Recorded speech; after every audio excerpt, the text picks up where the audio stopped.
Hello student, welcome to Ashish classes PCM PCB. बच्चों, आज हम लोग एक नया चैप्टर स्टार्ट करने जा रहे हैं क्लास 12 केमिस्ट्री बोर्ड एग्जाम 2025 के लिए, कोऑर्डिनेशन कंपाउंड। और कोऑर्डिनेशन कंपाउंड एक ऐसा चैप्टर है, अगर इसको आपने शुरुआत से नहीं समझा तो ये चैप्टर काफ़ी डिफ़िकल्ट हो जाता है, लेकिन आपने अगर शुरू से इसके बारे में काफ़ी डीप अच्छे से पढ़ाई कर ली तो ये चैप्टर आपका ईजी हो जाएगा। ठीक है, तो आज का हमारा फर्स्ट लेक्चर है कोऑर्डिनेशन कंपाउंड का। और कोऑर्डिनेशन कंपाउंड काफ़ी इंपॉर्टेंट है हमारे बोर्ड एग्ज़ाम क्लास 12 केमिस्ट्री में। ठीक है, तो कोऑर्डिनेशन कंपाउंड में सबसे पहले हम बात करेंगे कोऑर्डिनेशन या फिर कॉम्प्लेक्स कंपाउंड होता क्या है, उसके टाइप क्या होते हैं, है ना। इन सभी चीज़ों के बारे में इस लेक्चर में हम डिस्कस करते हैं। तो बात करेंगे कोऑर्डिनेशन या फिर कॉम्प्लेक्स कंपाउंड होते क्या हैं, तो इसकी डेफिनेशन पढ़ लेते हैं। Those molecular compound which retain their identity, है ना, वो मॉलिक्यूलर कंपाउंड जो अपनी आइडेंटिटी को रिटेन कर ले in solid as well as in solution, ठीक है, are known as complex compound. ठीक है बच्चों, देखो अगर हम कोऑर्डिनेशन कंपाउंड की बात करते हैं या फिर हम बात करते हैं कॉम्प्लेक्स कंपाउंड की, तो वो होते क्या हैं कि ऐसे मॉलिक्यूलर कंपाउंड जो क्या करें, अपनी आइडेंटिटी को रिटेन कर ले बच्चों इन सॉलिड, जैसे सॉलिड में हो, या एज वेल एज किसमें, सॉल्यूशन में। तो जो अपनी आइडेंटिटी को रिटेन करे वो हमारे कोऑर्डिनेशन कंपाउंड या कॉम्प्लेक्स कंपाउंड होते हैं। जैसे हम यहाँ पर बात करेंगे K4FeCN6 और रिवर्जिबल हो गया ये क्या, K पॉजिटिव और FeCN6 और यहाँ पर 4 माइनस का चार्ज होगा। ये रिएक्शन दी गई है, हमारे पास एग्जाम्पल है जिसमें है क्या, FeCN6 की होल पावर यहाँ पर 4 माइनस के चार्ज लगे। ये क्या शो कर रहा है, सो टिपिकल केमिकल बिहेवियर, मतलब जो FeCN6 है ये टिपिकल केमिकल बिहेवियर शो कर रहा है, which is different from Fe double positive और Cn नेगेटिव, जो कि Fe डबल पॉजिटिव या फिर Cn नेगेटिव से क्या है बच्चों, अलग है। This undissociated part is known as complex ion.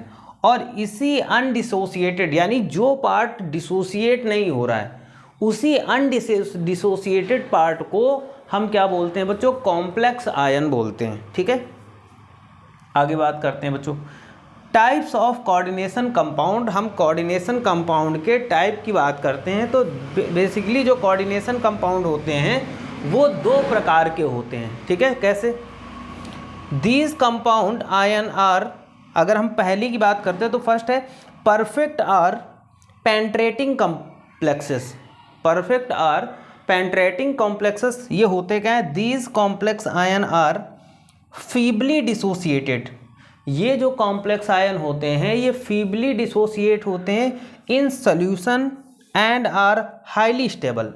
ठीक, इनका जो डिसोसिएशन होता है बच्चों वो क्या होगा, वो फीबली होगा, और ये क्या होते हैं, ये हाईली स्टेबल होते हैं, ये ज़्यादा स्टेबल होते हैं ऐसे कंपाउंड। ठीक है, कौन कौन से, जैसे अगर हम K4FeCN6 की बात करें तो इसका जो डिसोसिएशन होता है वो क्या होगा, 4K पॉजिटिव और FeCN6। ठीक, लेकिन यहाँ पर FeCN का होल 6 और ऊपर माइनस के 4 चार्जेस हैं, ये क्या होगा, ये रिवर्जिबल हो रही। ठीक, रिवर्जिबल है, लेकिन यहाँ पर Fe प्लस CN6 इनका जो डिसोसिएशन होगा बच्चों वो कैसा होगा, ये फीबली डिसोसिएट होंगे। ठीक है, तो यहाँ पर ये क्या होगा, फीबली मतलब धीरे धीरे कहीं ना कहीं कम कम डिसोसिएशन होगा। आगे बात करेंगे, इसी का टाइप नंबर बी आ जाता है imperfect or normal complex. Perfect या फिर इनको बोलते हैं हम लोग नॉर्मल कॉम्प्लेक्स होते क्या हैं कि these complex ion are dissociated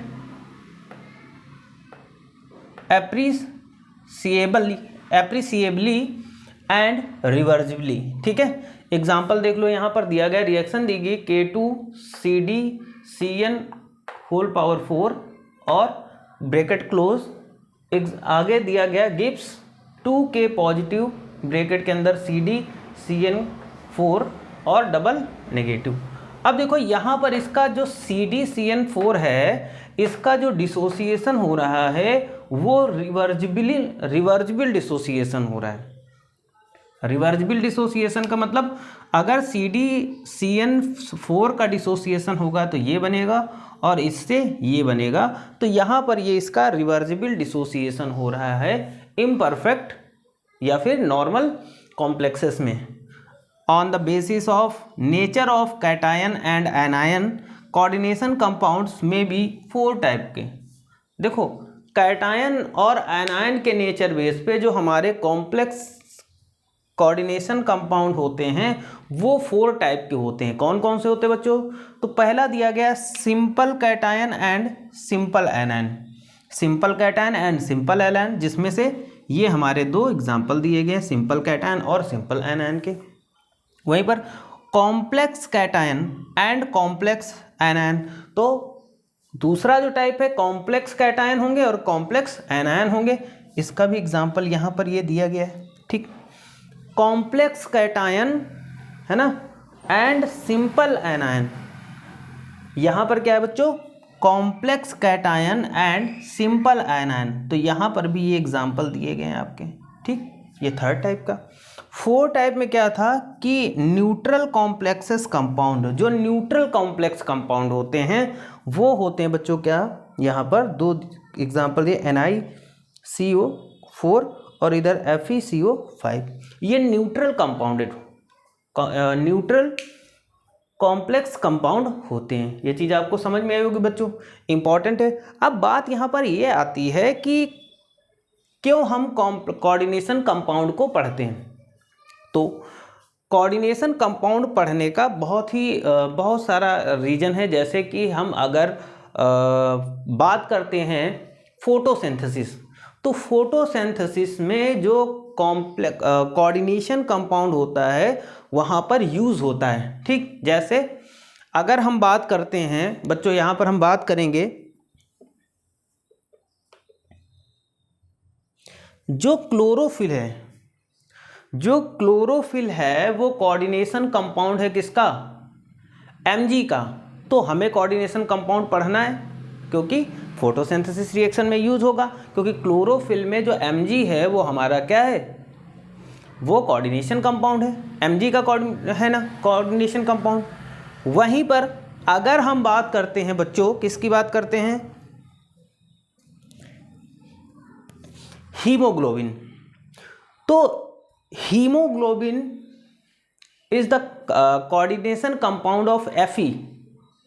iron का कोऑर्डिनेशन कंपाउंड है। तो कहीं ना कहीं अगर हीमोग्लोबिन अगर आ रहा है, हीमोग्लोबिन के बारे में पढ़ना पड़ेगा, तो वहाँ पर भी कोऑर्डिनेशन कंपाउंड का यूज़ है।